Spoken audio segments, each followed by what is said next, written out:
Hello, everybody, and welcome to the Deep Focus Show. I'm Clayton. I'm Taavi.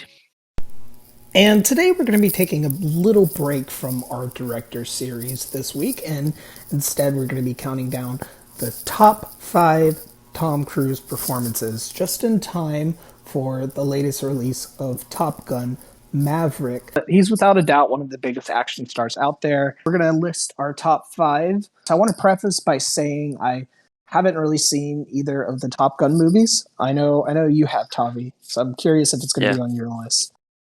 Um, those are pretty good though, and I've heard it's definitely on my Mm. watch list. One of my first experiences with Tom Cruise though comes from the Impossible series, although that's not the first film that of his that I've seen. I'm going to be reserving that for my number 5 slot, which is going to be The Firm.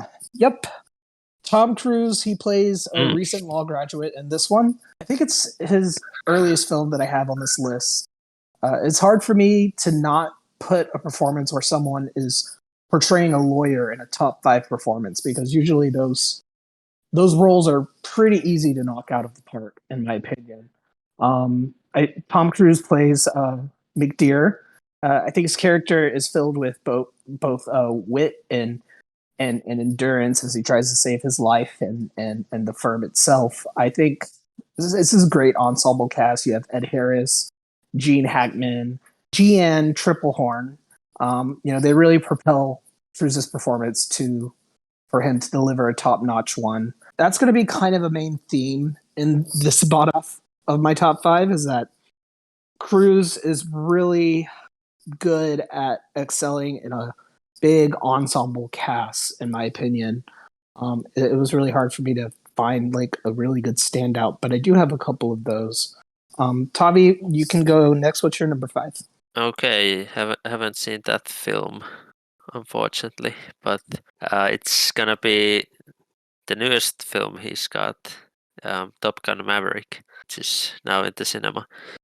He's playing the lead role, Pete Maverick Mitchell, and I guess I will spoil my list, but yeah, I like this better than the first one. I just perhaps disallowed more dramatic aspects to his character more, and he's obviously very cool in this too. And I think there's a better balance of him being all cool and kind of a sort of a hero, and also being like this, having a tougher past and just thinking that his career is about to get over and stuff, and I think it's very universal themes are in this film, and like yeah, I would really recommend to go see Top Gun Maverick now in the theaters.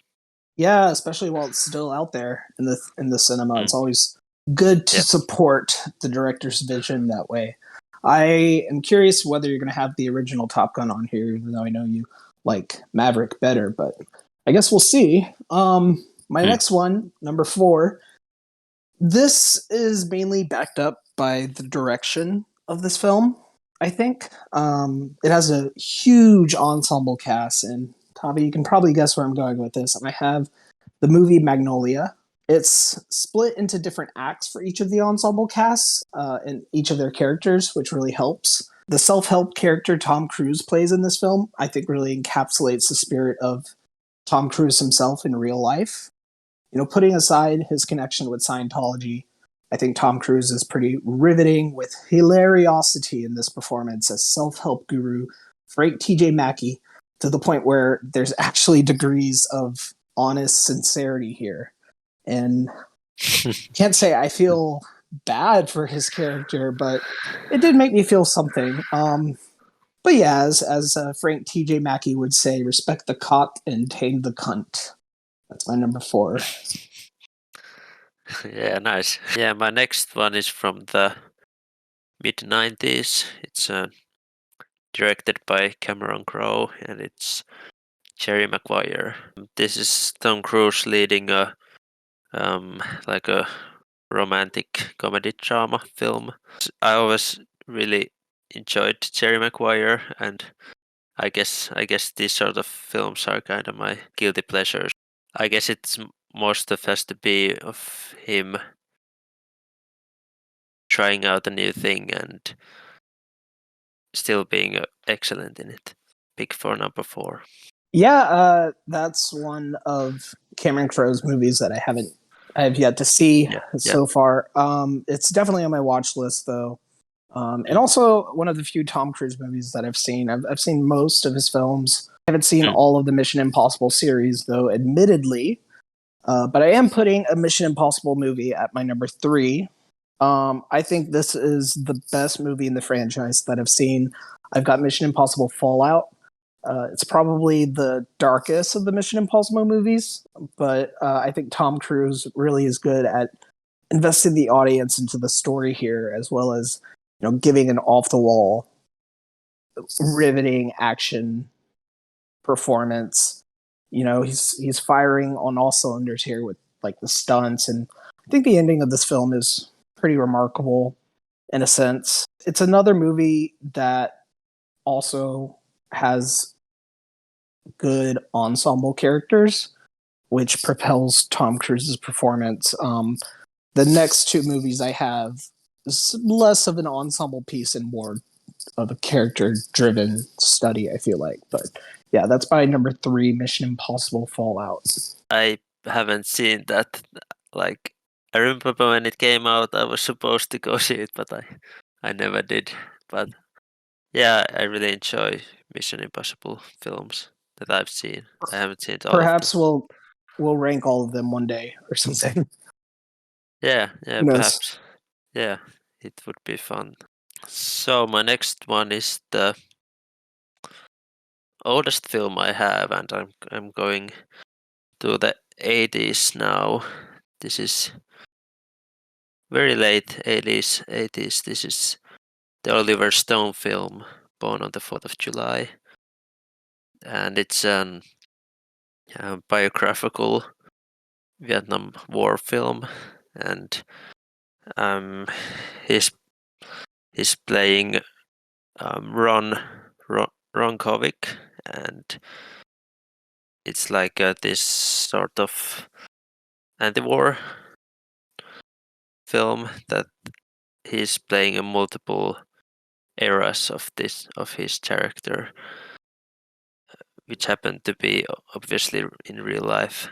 And in some ways, I think this performance isn't for everyone. It's very over the top, but in a way, I think it's part of the point of him being so confused and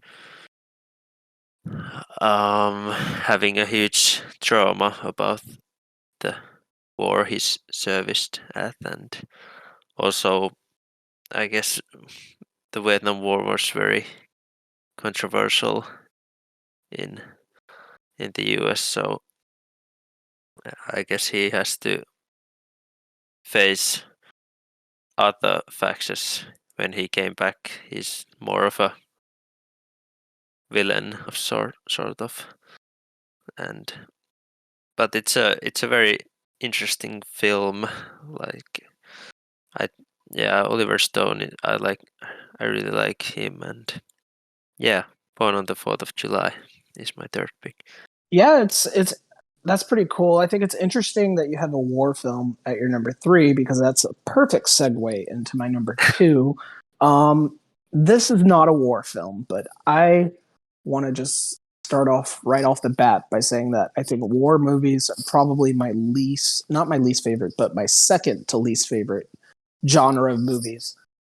This next film is definitely my least favorite genre of movies, but the thing with war films and the genre of this next film, which is sci-fi, is that there has to be there's usually certain films that knocks these genres out of the park for me, and like it's filled with cliche movies, but if you can hit a certain degree of intensity and focus with these movies, then it will really bring that genre forward for me. Yeah, so my number 2 is Minority Report. I'm making an exception with sci-fi being my least favorite because I love this movie. I think it's an excellent movie of morality, and it shows what would happen if you can stop a crime before it's actually begun. It makes for a compelling story. I think Tom Cruise plays a really good character that's on the run. He brings this already high adrenaline film movie even higher, and yeah, I just love the ticking time bomb aspects of it, and I think he's just really good at that. So yeah, I got Minority Report at number 2, my second favorite Tom Cruise movie. It's also one of Steven Spielberg's late career masterpieces, in my opinion. Even though there's probably 2 films higher than or later than the release of this movie that I probably like, either just as more or just about the same as Minority Report. But yeah, that's what I've got. I haven't seen Minority Report. I feel bad, but What? perhaps someday. It's so good. You got to watch it, and we'll do Spielberg one day. Yeah, We have a yeah. we have a big director coming up, but we're not going to reveal who that is. We're Mm. trying our best on it right now, aren't we, Taavi? Yeah. uh, well, We're getting there.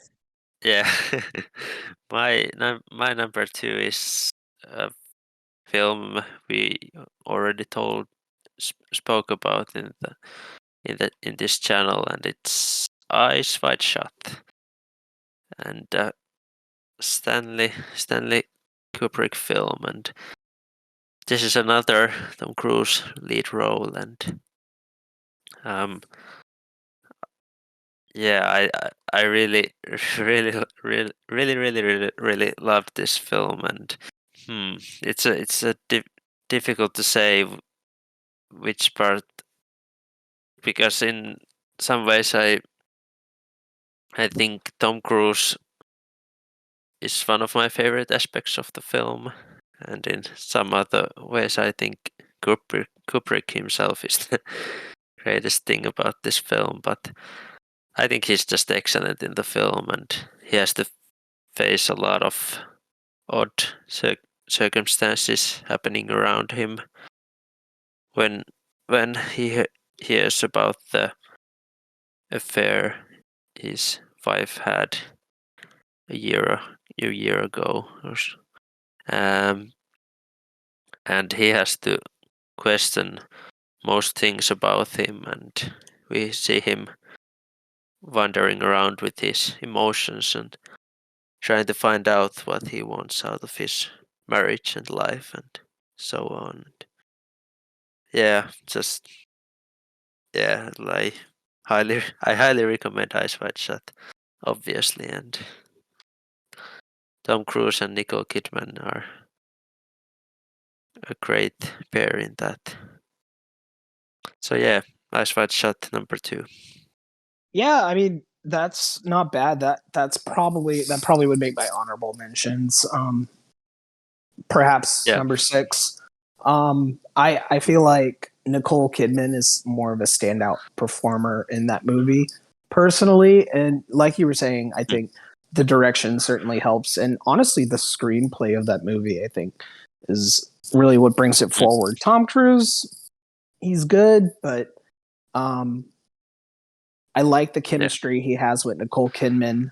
And that sort of segues into my number 1 because this movie, there is really fine chemistry between Tom Cruise and another lead actor in here. I've got first, my favorite Tom Cruise performance, Collateral. I think he's brimming with ultimate big dick energy here. I love how this film is mostly confined between the chemistry of Jamie Foxx and Tom Cruise, and rather than using a huge ensemble cast, the character beats are really sustained by both location, such as like the taxi car, and also strong dialogue and the fear and anxiety between Jamie Foxx's character to the dominance that Tom Cruise shows over him. Between those two characters, there's really not much else to say here. I think it's top notch. It's certainly one of my favorite Tom Cruise movies too, and I think he delivers a really good performance. 5 stars. But yeah, that's my number one, Collateral. Have you seen it? I would highly recommend it. Yeah, I've seen it, but I'm gonna spoil it. It's not in my top 5 because like I've seen it maybe 10 years ago or more. Like I don't remember a single thing. So I couldn't put it on my top 5, unfortunately. But yeah, if I had the chance to rewatch it, probably it would have been in my top 5 too.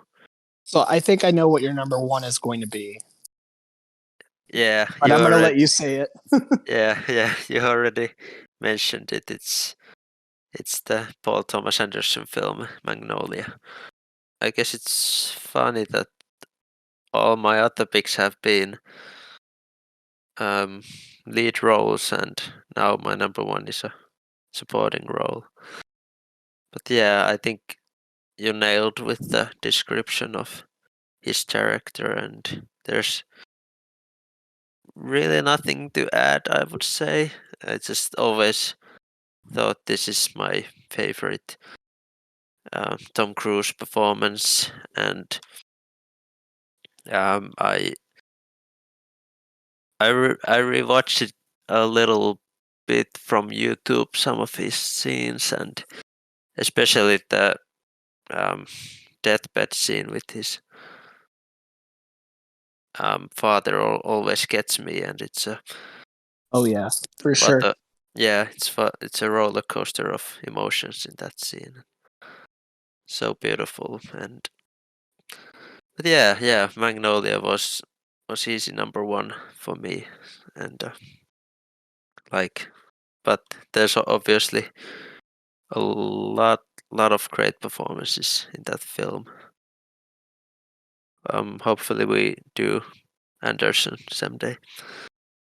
We will. I mean, it's my favorite director, so we definitely have Yeah, to. Speaking yeah. of which, Aiden isn't here with us, as you've noticed, but we're going Mm. to be doing his favorite director, or at least one of his favorite directors. I can't remember if he put it at number one. Next week, we're going to be doing Charles Lawton, and we're going to be back on schedule as planned with Greta Gerwig the week after. Taavi, this has been really fun. Tom Yeah, yeah. Cruise, great performer. I I kind of wish he was in less action stuff, but he's so damn good at the action. So like I Yeah, can't really fault it, you know? yeah, definitely. And all the I think recently all his stunt work has been getting a lot of talk, and how amazing he is in that sort of stuff. Yeah. Um I encourage everyone to go watch Top Gun Maverick in theaters Yeah, now. Um yeah, and yeah, not much else to say. Thanks for listening, you guys, and we'll be back next week with Charles Lawton. Thanks. Bye. yes. Thanks. Bye bye.